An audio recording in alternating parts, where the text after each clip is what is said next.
Boa noite a todas e todos. Uma saudação especial à mesa, particularmente à nossa vice-presidenta, que agora conduz os trabalhos no expediente final, tia Ju, com quem eu tive a oportunidade de estreitar laços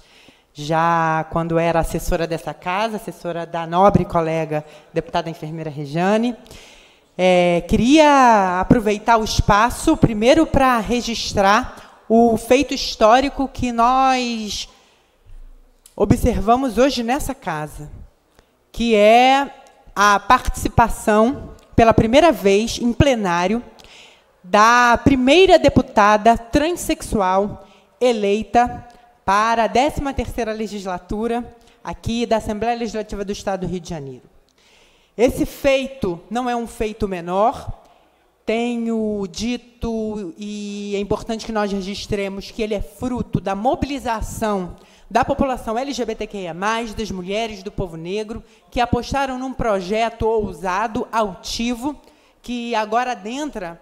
a Assembleia Legislativa do Estado do Rio de Janeiro e que reforça alguns compromissos que foram extensamente colocados e adensados a partir da contribuição popular no período em que estivemos em disputa eleitoral.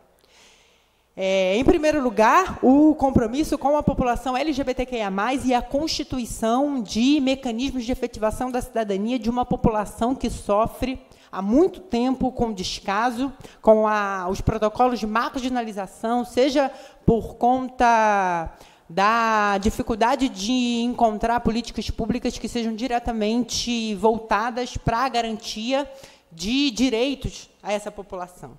Seja porque, numa sociedade marcada por transfobia, por LGBTQIA+-fobia, numa sociedade em que nós observamos um aumento constante de crimes de ódio destinados à população LGBTQIA+, nós precisamos enfrentar, com todos os instrumentos que temos à disposição, e essa casa certamente será o lugar para tanto, a construção e a reafirmação de uma mentalidade misógina, LGBTI-fóbica, racista. Queria também aproveitar, portanto, para reafirmar aqui, nesse primeiro dia da nossa legislatura, compromissos com áreas da administração pública que entendemos que serão os lugares prioritários onde essa cidadania dessa população historicamente marginalizada se efetivará. A primeira área da administração pública certamente será a área de desenvolvimento social e econômico, através de uma luta constante por um maior aporte de recursos no que tange às políticas públicas mais gerais de ciência, tecnologia e inovação, podendo, a partir daí, gerar não só autonomia para o Estado do Rio de Janeiro, mas também reorientar o protagonismo daquelas e daqueles cidadãos que sofrem com a maior vulnerabilidade do Estado do Rio de Janeiro, que é a classe trabalhadora na sua imensa diversidade. Principalmente as mulheres LGBTs, mulheres negras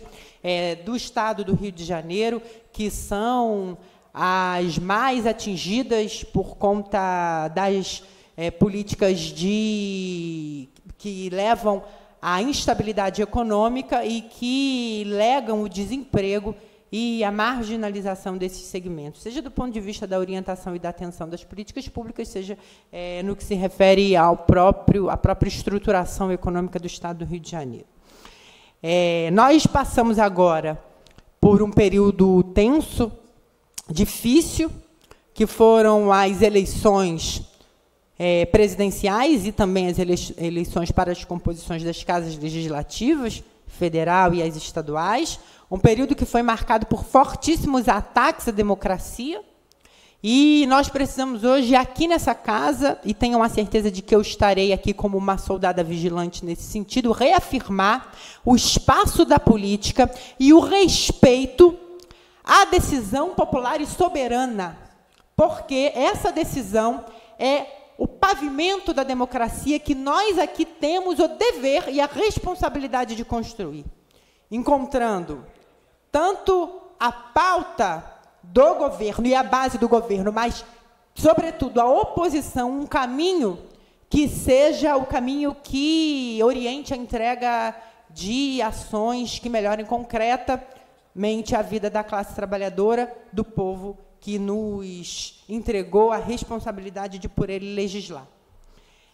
Nós assistimos aqui, em relação aos últimos eventos, a algumas questões que nos deixaram preocupadas e que acho que essa casa precisa considerar. A primeira delas, de forma mais geral, é a discussão em torno de uma nova âncora fiscal que passa e que deve passar por um período amplo de discussão, que não seja uma âncora fiscal que apresente para a classe trabalhadora e para a população que mais sofre no Brasil e, obviamente, no estado do Rio de Janeiro, um ciclo maior ainda de desemprego, de miserabilidade, onde o poder público esteja impossibilitado de intervir como promotor do desenvolvimento econômico-social, gerador de emprego e renda, e buscando, portanto, autonomia, não só da classe trabalhadora, mas também soberania popular. Esse deve ser, no nosso entendimento, o papel de um governo, e o governo agora precisa, mais do que nunca, apresentar medidas concretas. É por isso que nós observamos com muita atenção as discussões em torno da política de juros adotada pelo Banco Central, que precisa ficar registrado aqui, é um Banco Central que não tem alinhamento direto com o governo e que, portanto, não tem compromisso com a pauta do governo popular e democrático, ora eleito. É preciso, por isso, que nós nos mobilizemos para que a classe trabalhadora e que os movimentos sociais encampem essa luta, para que nós possamos caminhar, né, para uma redução de juros, que é crucial, inclusive, para que nós possamos ter desenvolvimento econômico, e esse desenvolvimento econômico com papel altivo e ativo do governo, para que nós possamos construir um país cujo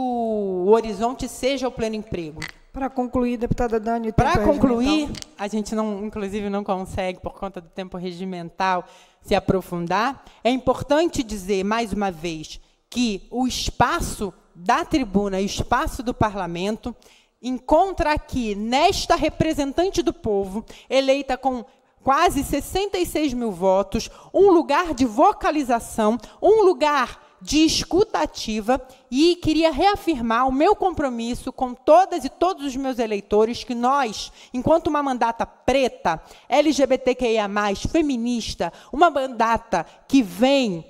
da ciência, da universidade, uma mandata de uma professora, somos e seremos empregadas do povo, e somos e seremos a voz de todas e todos aqueles que em nós apostaram, para que nós possamos sair dessa legislatura com mais conquistas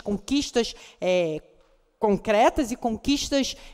que atendam aos anseios e às demandas da população e dos segmentos especificamente que em nós depositaram a confiança. Muitíssimo obrigada a todas e todos. Pela ordem, deputada Tia Ju.